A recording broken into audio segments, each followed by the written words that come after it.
Alright, so I just listened to Donda, new Kanye album. And the new Kanye album is pretty much a Kanye album. I know that sounds a bit weird, but it's true. And I don't know how to describe it. Kanye West, in my opinion, is a good producer, a pretty brilliant producer, actually. A pretty okay rapper. He got a good flow every now and again, but he's I don't think maybe he's in my very top 10 list of rappers. I would have to actually rethink a few things before I could come to a conclusion on that. It's not the point. Let's just talk about the songs on Donda which stuck out to me. And yeah, let's get us started with the real banger. Obviously, the best song on this entire album was, without me bullshitting you, Donda chant. Fucking hell. No. Um, Donda chant was an interesting opening. Very postmodern. Very postmodern. But yeah, no, that's just no, I'm not gonna listen to that again. Is it sort of like Oh Superman, but like not as interesting? Anyhow, let's go to let's get to the songs that I actually really like. Jail Part 102. Both parts are equally as good, in my opinion. The kind of bangers you would expect from the Kanye album, so I really like them.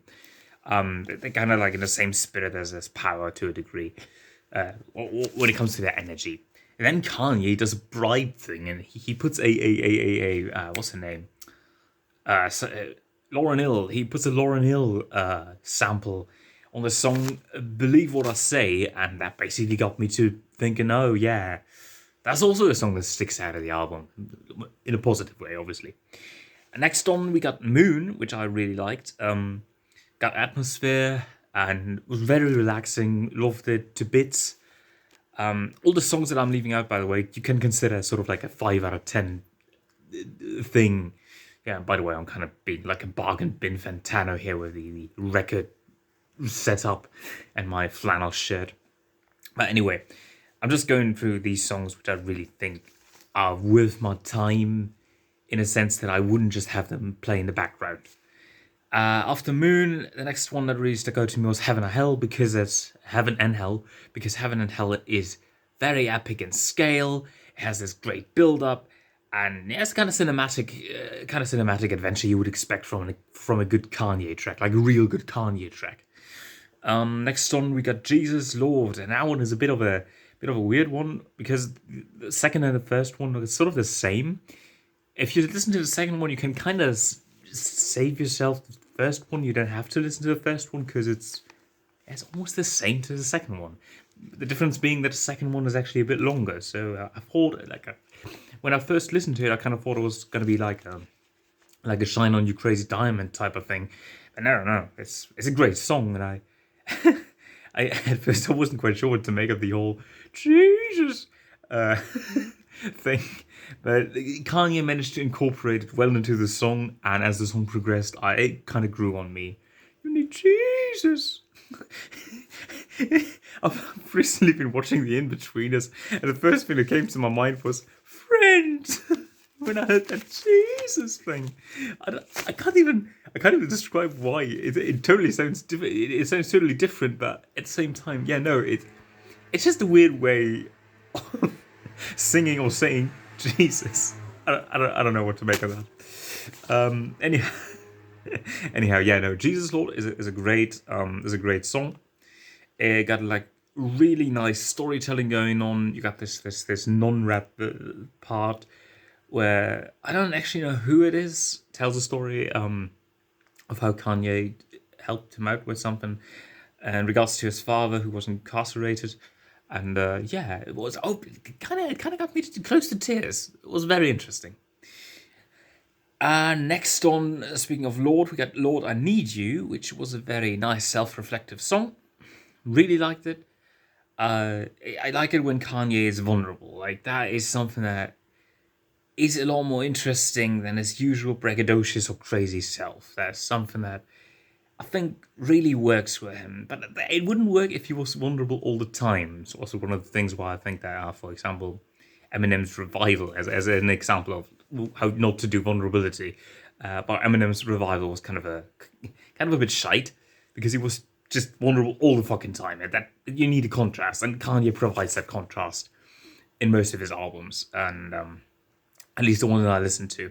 You have the ones that I listened to was like what's the first one called? Graduation, I think it was called Graduation, and then My Beautiful Dark Twisted Fantasy, and I also listened to his gospel album, which I like the Kenny G bit. Anyhow, moving on. Yeah, Lord, I Need You. Once again, another great track that really stuck out to me. Pure Souls. Pure Souls is kind of relaxed and a kind of chill song that you could put on a party without people like breaking into dance or anything, but with people just having a good time. It kind of sounds like that. I can't really put my finger on what exactly it is. No Child Left Behind is the last the last track that really stuck out to me. I like the organ. I like the very relaxed instrumentation of it. It is the kind of song that I could put on whenever I just kind of want to drift off mentally, not necessarily fall asleep or anything, but just drift off. Weirdly enough, I also recently, like just now after I listened to Donda, listened to the new Kendrick song, and it's better than all of these tracks. Anyhow, that's how I got the anger of all the Kanye fans who ever stumbled upon this video on my side. Listen, I do like Donda. I'm not the biggest Kanye fan. I do like myself a bit of Kanye, but once again, I'm not even sure if I would put him in my top 10 favorites. Like, when he's good, he's amazing. But when he's bad, he's kind of groan-worthy. And if he's just kind of there, then he's acceptable.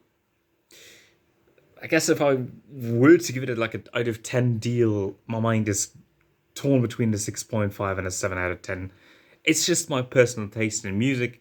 But for the most part, the album kind of wavers at a 5 out of 10 with most songs. Like, besides the ones that I just went through, the ones that really stuck out. And the ones that really stuck out, like, they elevated up to this potential 7 out of 10, which is way above average. It's not the great kind of album that I would listen to over and over again. God knows there are other albums where I would do that. But, yeah, no, that's kind of it, actually. I did enjoy it. There were a few weird lines in there, but that's just Kanye. And, yeah, I'm honestly a bit more interested in what the next, or the new Lil Nas X album is going to be than this little project, because, well, I'm not too deep into Kanye, but I did enjoy it. And, yeah, that's going to it. Cheers.